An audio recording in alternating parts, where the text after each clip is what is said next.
നിന്റെ അനിയൻ ചെറുക്കന്റെ കഥ ഒരു വല്ലാത്ത കഥയാടാവൂ. രാജയോഗമല്ലായിരുന്നോ?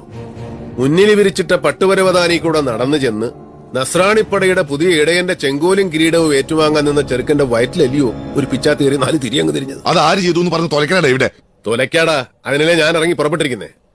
സിബ്ലിംഗ് റൈവൽറി, ആദാമിന്റെ പിള്ളേര് തമ്മിൽ തുടങ്ങിയ വൈരാഗ്യവാ.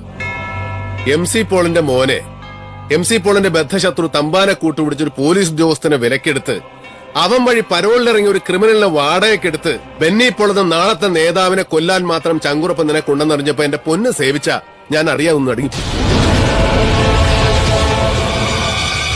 സ്വന്തം കൂടപ്പുറപ്പിനെ കൊല്ലാൻ കാണിച്ച ക്രൂരതയോർത്തിട്ടല്ല.